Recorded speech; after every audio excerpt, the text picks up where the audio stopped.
नमस्कार. परत एकदा आपल्या सगळ्यांचं मनःपूर्वक स्वागत. मला अजून काही लोकांचे म्हणजे मला वाटतं 6-7 लोकं वाढलेली आहेत. मागच्या वेळेला 16-17 जणांचे ग्रॅटिट्यूडवरचे पेपर्स आले होते. अजूनही काही जणांचे या 2 दिवसात आलेले आहेत. मला असं वाटतं हा पूर्ण आठवडा म्हणजे पुढच्या मंगळवारपर्यंत आपण थांबूया आणि मग नंतर एक फायनल काउंट घेऊ, की किती लोकांनी केलं. म्हणजे मला असं वाटतं 2 आठवडे तुम्हाला दिलेले तुमचे पेपर सबमिट करायला 5 तारखेनंतर. तर पुरेसा आहे तो पेपर सबमिशनसाठी. त्याच्यानंतर मला नाही वाटत, की आणखीन कोणाचं काही द्यायचं राहिलं असेल. 2 आठवडे इज इनफ टाईम. तर सांगायचा मुद्दा असा, की खूप छान-छान अनुभव आलेले आहेत आणि मला खूप आनंद होत आहे, की आपण ही ॲक्टिव्हिटी केली. थोडा एक वेगळा अनुभव काही जणांना खूप वेगळ्या लेव्हलचे अनुभव आलेले आहेत आणि खूप वाचून मला खूप भारी वाटतंय. त्यामुळे ते नक्कीच आपण त्याच्यावरती बोलूच. त्यामुळे धन्यवाद. पुढच्या मंगळवारपर्यंत जे लोकांनी ही ॲक्टिव्हिटी केलेली आहे पूर्ण महिनाभर किंवा व्हॉटएव्हर इट इज त्यांनी त्यांचे पेपर्स शेवटची तारीख मंगळवारपर्यंत मला पर्सनल ग्रुपवरती शेअर करावं. आपण पेपरवर लिहून त्याचा फोटो पाठवू शकता. ॲक्चुअली WhatsAppवर लिहून पाठवू शकता किंवा व्हॉईस मेसेजनी सुद्धा पाठवू शकता. तुम्हाला जे सोयीस्कर आहे, जसं जमतं तसं तुम्ही पाठवा. फक्त पाठवणं हे महत्त्वाचं आहे. दुसरा एक मुद्दा बऱ्याचशा जणांनी आता टायमिंगबद्दल सांगितलं. आपलं सगळ्या जणांना लाईव्ह जमतंच असं नाही आणि म्हणूनच आपण रेकॉर्डिंगची सोय केलेली आहे. लाईव्ह सेशन अटेंड करता येत नाही याची हळहळ तेव्हा वाटते ज्यावेळेला आपण टू वे कम्युनिकेशन असतं. म्हणजे मी बोलते आणि तुम्ही लोकं पण बोलतायत आणि तुम्हाला त्याचा ऑन दी स्पॉट काही प्रश्नोत्तरं चालू आहेत किंवा ऑन दी स्पॉट काही टू वे कम्युनिकेशन असं सेशन आहे. इथे आपलं सेशन हे वन वेच आहे. मी तुम्हाला एक मेडिटेशन देते आणि ते तुम्ही मेडिटेशन करता. मग ते तुम्ही लाईव्ह ऐका किंवा रेकॉर्डेड ऐका. दोन्ही गोष्टी सारख्याच आहेत. त्यामुळे ज्यांना 7:30ला 8:30ला जमत नाही, त्यांनी तुम्हाला जी वेळ जमते त्या वेळेला करावं. फक्त एकच अट आहे, की एक वेळ ठरवा आणि त्याच वेळेला करा. म्हणजे जसं ही 8:30 ची वेळ ठरवली आहे, तसं तुम्हाला समजा 7:30ला जमते किंवा सकाळी 6ला जमते किंवा रात्री 11ला जमते किंवा दुपारी 2ला जमते. तुम्हाला माहिती आहे, की तुम्हाला कुठल्या वेळेला जमतं ती वेळ ठरवून आदल्या दिवसाचं मेडिटेशन तुम्ही त्यावेळेला नक्की दररोज करा. म्हणजे जी वेळ ठरवाल ती. आणि याच कारणाकरता जर समजा फक्तच लाईव्ह सेशन असतं आणि तुमचं मिस होत असतं, तर ही सगळी चर्चा ठीक होती. पण आपल्याकडे रेकॉर्डेड असल्यामुळे मला असं वाटतं तुम्ही दुसऱ्या दिवशी तुमच्या हिशोबाने तुम्हाला जी वेळ वाटते, त्यावेळेला तुम्ही नक्की करू शकता. आज आपण ऑब्झर्वेशनचं एक मेडिटेशन करणार आहोत. या ऑब्झर्वेशनमध्ये एक एक गोष्ट महत्त्वाची आहे, की आपण ऑब्झर्वेशन करण्याची बरेच दिवस आपण अनेक गोष्टी करत आहोत. त्यामुळे मला असं वाटतं, की तुमची पात्रता किती आहे, हे तुम्ही आज टेस्ट करू शकता. म्हणजे आपण खूप ठिकाणी इकडे-तिकडे, इकडे-तिकडे आपण काय म्हणतात डिफोकस आणि अ, हे आपलं वाढलेलं आहे. कारण आपण सतत सोशल मीडिया आहे किंवा टीव्हीवरती सुद्धा सतत चॅनल्स बदलणं, सगळ्या गोष्टी अबंडंटली अवेलेबल आहेत. म्हणजे टीव्ही चॅनल्स अबंडंटली आहेत. त्यामुळे एकदा हे बघा, एकदा हे बघा, एकदा हे बघा, दिवसभर चालू असतं. त्यामुळे तिथे सुद्धा आपलं एक फोकस नसतो. त्याच्यानंतर जेवणाचे ऑप्शन्स, जेवणाचे पदार्थ, जेवणाच्या टेस्ट इतक्या अबंडंटली अवेलेबल आहेत, जितक्या पूर्वी नव्हत्या. त्यामुळे आज हे बनवायचं, उद्या ते बनवायचं, परवा ते बनवायचं, नसेल तर बाहेर जायचं, बाहेरून खायला मागवायचं, बाहेरून खायला एका क्लिकवरती मागवता येतं. म्हणजे तिथेही आपली खूप गोष्टी असल्यामुळे तिथेही आपण एक फोकस काही करत नाही. ते खूप व्हेरिड गोष्टींमध्ये आपण अ, एका अर्थाने चांगलं आहे, पण एका अर्थाने आपण त्याच्यामध्येही आपलं मन हे खूप डिफोकस होत आहे.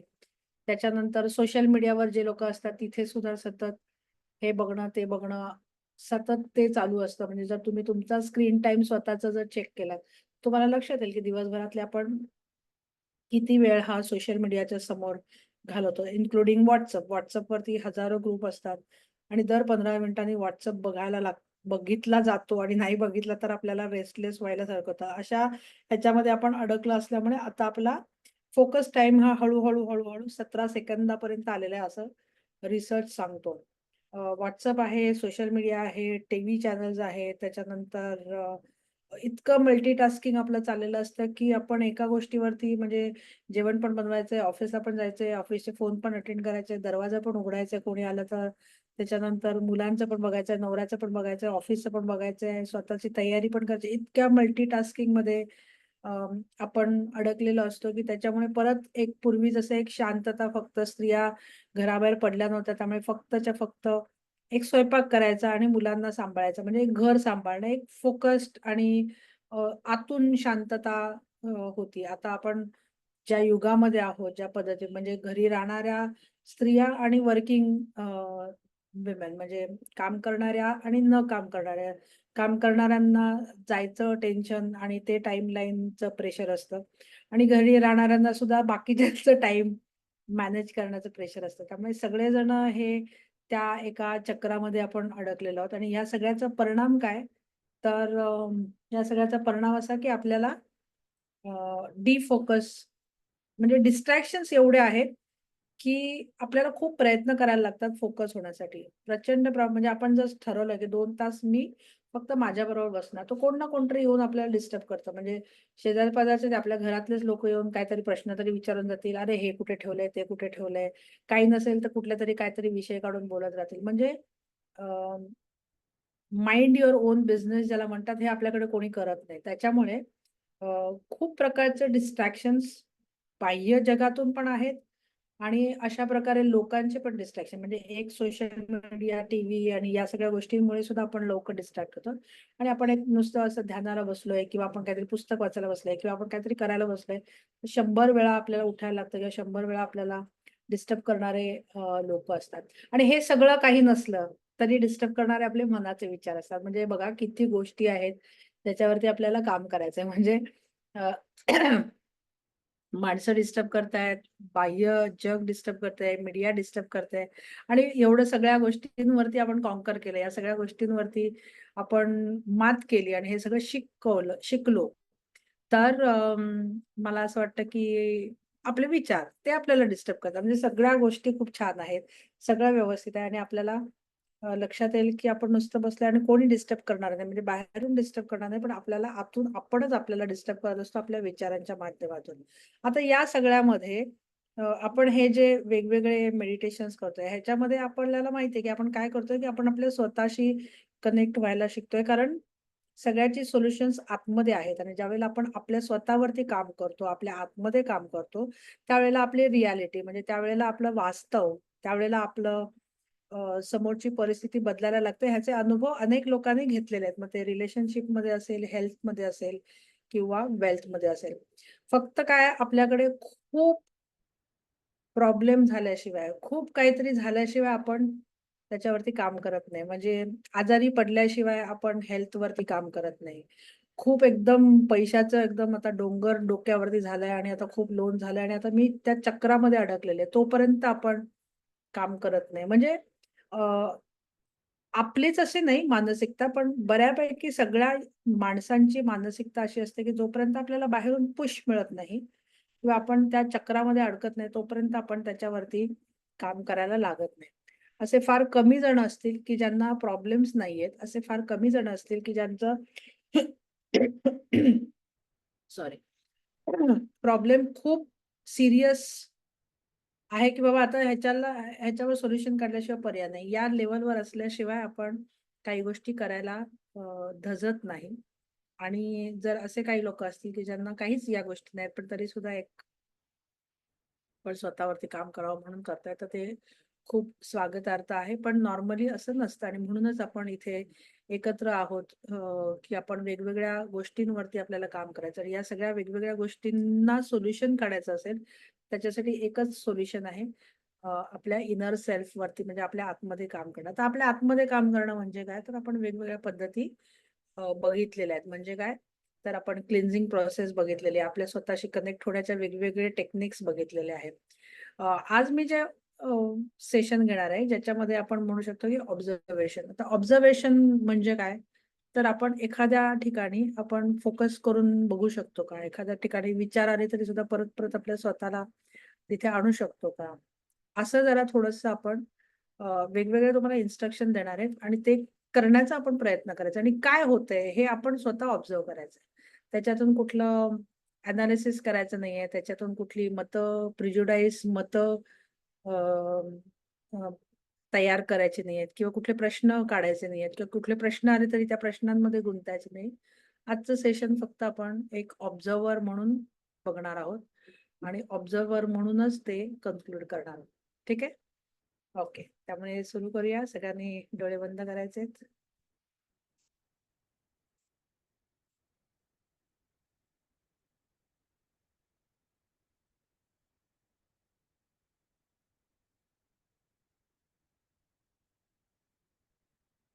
डोक्यापासून पायाच्या अंगठ्यापर्यंत संपूर्ण शरीर स्थिर करायचं आहे. रिलॅक्स करायचं आहे. प्रत्येक अवयवाकडे बघायचं आहे आणि एक-एक अवयव आपल्याला स्थिर करायचा आणि शिथिल करायचा आहे.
आपलं संपूर्ण शरीर स्थिर झालं असेल, शिथिल झालं असेल, हलकं झालं असेल, वजन आपल्याला जाणवत नसेल.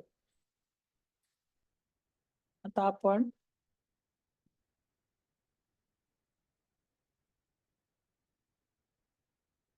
आपल्या श्वासाकडे लक्ष द्यायचं आहे. येणारा प्रत्येक श्वास आणि जाणारा प्रत्येक उच्छ्वास.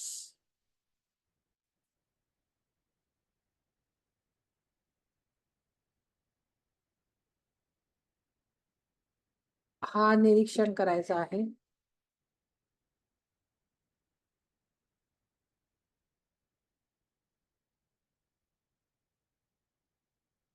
दोन श्वासामधली गॅप, दोन श्वासामधलं जो पॉज आहे,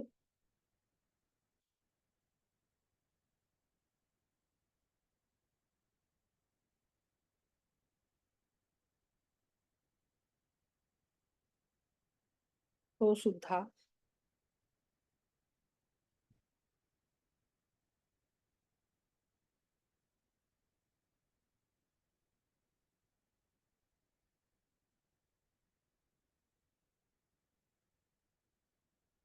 बघण्याचा प्रयत्न करायचा आहे. याच्यामुळे आपलं मन हलकं होईल, विचार कमी होतील, विचारांची गर्दी कमी होईल, विचार हळूहळू कमी व्हायला लागतील आणि हळूहळू संपुष्टात यायला लागतील. विचार आले तर विचारांबरोबर जाऊ नका, त्यांच्यामध्ये अडकू नका आणि परत श्वासाकडे लक्ष द्यायचं आहे.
आपल्याला आता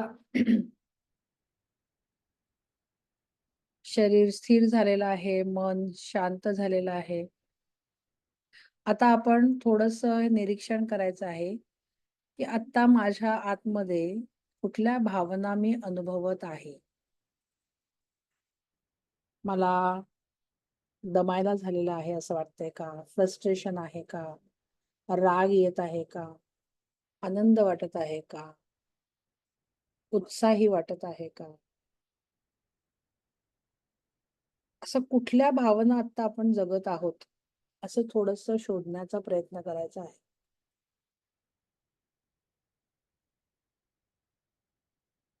कुठल्या प्रकारचं टेन्शन आपण सतत एका कुठल्यातरी प्रेशरमध्ये आहोत का? भावना आपण काय जगत आहोत, हे जरा थोडंसं शोधण्याचा प्रयत्न करायचा आहे किंवा निरीक्षण करण्याचा प्रयत्न करायचा आहे.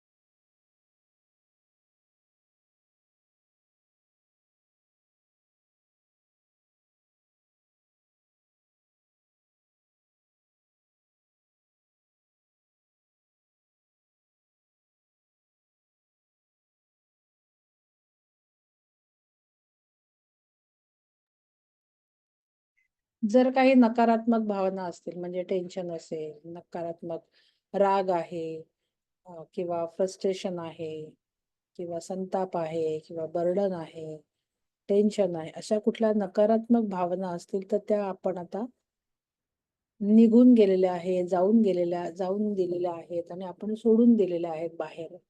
असं इमॅजिन करायचं आहे आणि त्या सोडून द्यायच्या आहेत. जर सकारात्मक भावना असतील, तर आपण त्या आतमध्ये येत आहेत, आपण आतमध्ये ॲब्झॉर्ब करत आहोत, असंही व्हिज्युअलाइज करायचं आहे. नकारात्मक भावना, सकारात्मक भावना आपल्याला आपल्या भावना पहिले बघायच्या आहेत आणि मग त्या ओळखल्यावरती त्या सकारात्मक असतील की नकारात्मक असतील त्याप्रमाणे आपण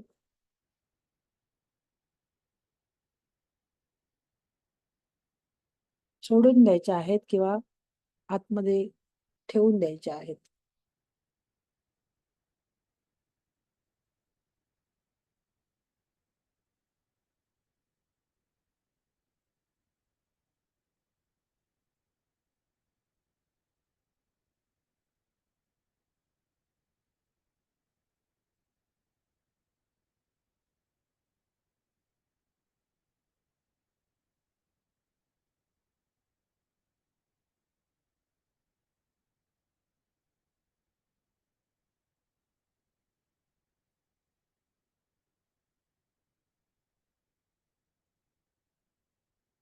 आता आपल्या आतमध्ये कुठलीतरी प्रत्येकाला भीती असते. ती प्रत्येकाने आता विचार करायचा की मला कुठली भीती आहे?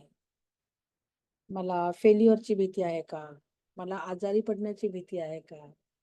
मला काहीतरी होईल त्याची भीती आहे का? मला भविष्याची चिंता आणि भीती आहे का?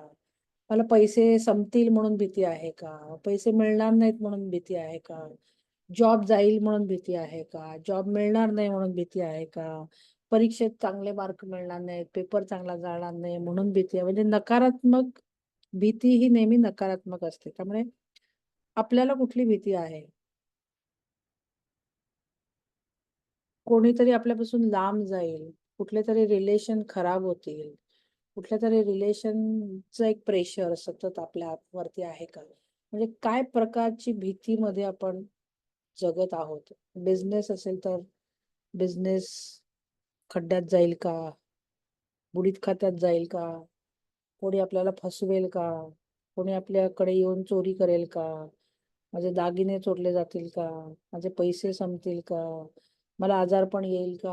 आजारपणामध्ये पैसे संपतील का? कुठल्याही प्रकारची काही ना काहीतरी प्रत्येकाला अ, भीती असते. तर ते आपण कुठली भीती आहे, ती जरा आयडेंटिफाय करायची आहे.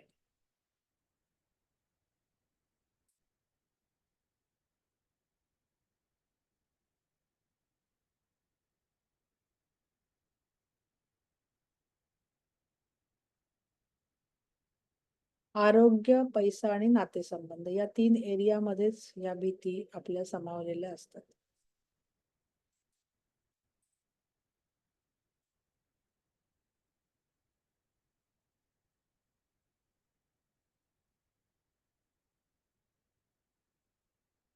आता ती भीती आपल्याला आयडेंटिफाय झाली असेल,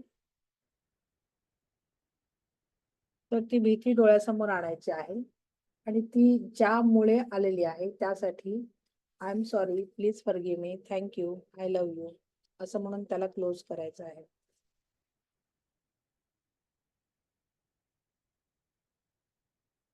उदाहरणार्थ मला फेल्युअरची भीती वाटते. आता फेल्युअरची भीती ही कुठल्या तरी गोष्टीमुळे माझ्या आतमध्ये आलेली आहे, ज्याचा तो रूट कॉज आहे तो आपल्याला माहिती नाहीये. तर त्यासाठी म्हणून ह्याची मी 100% जबाबदारी स्वीकारते आणि I am sorry, please forgive me, thank you, I love you असं करून क्लोज करायचं आहे.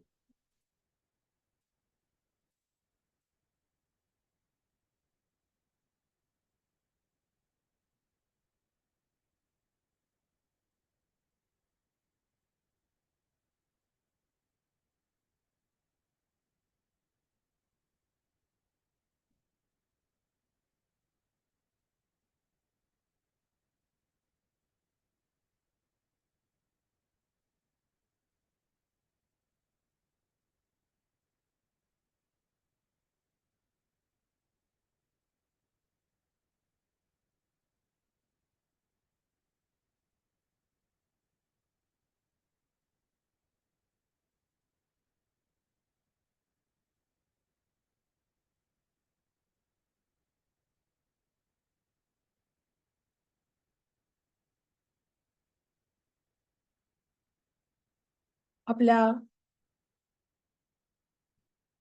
शरीराकडे लक्ष द्यायचं आहे. आपल्या श्वासाकडे लक्ष द्यायचं आहे.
आपण जिथे बसलेलो आहोत तिथे लक्ष द्यायचं आहे. आपल्या खोलीच्या आतमध्ये जे आवाज आहेत त्यांच्याकडे लक्ष द्यायचं आहे. खोलीच्या बाहेर जे आवाज आहेत त्यांच्याकडे लक्ष द्यायचं आहे. दोन्ही हाताचे आणि पायाची बोटं हलवायची आहेत.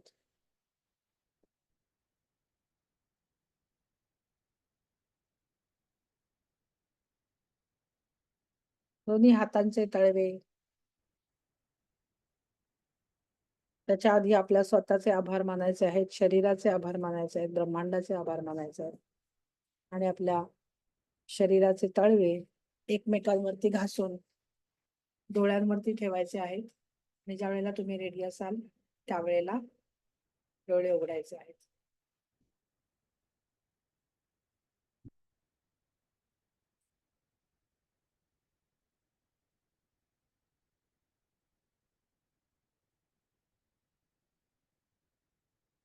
दोन गोष्टी आपण केल्या. भावना आपण शोधल्या, समजल्या, निरीक्षण केलं आणि त्या भावनांना आपण हील करायचं आहे. ज्या भावना आपल्या सप्रेस होतात त्या. आणि दुसरं आपण जी काही भीती किंवा जे काही नकारात्मक गोष्टी ज्या आहेत, ज्याचे आपल्याला सतत ते बॅकग्राऊंडमध्ये चालू असतं, त्याला आपल्याला क्लोजर द्यायचं आहे. म्हणजे हीलिंग आणि क्लोजर या 2 गोष्टी केल्या तर मग बघा तुमच्या आयुष्यामध्ये काही फरक होतोय का? असं थोडंसं ही ॲक्टिव्हिटी करून बघा आणि मग तुम्हाला लक्षात येईल की काही बदल आपल्याला कशामुळे काय होतंय हे आपण नाही सांगू शकत, पण आपण बऱ्याचशा गोष्टी आपण ब्रेनवरती, आपल्या माइंडवरती, आपल्या बॉडीवरती आपण खूप काम करत आहोत. याच्यातून आपल्याला वेगवेगळ्या गोष्टी हळू-हळू ट्रान्सफॉर्म व्हायला लागतील आणि मग गोष्टी घडायला लागतील आणि मग आपल्या गोष्टी मॅनिफेस्ट व्हायला लागतील. त्यामुळे करून बघा. बराच वेळ लागेल, खूप गोष्टी असतील तर. तर करा, हरकत नाही.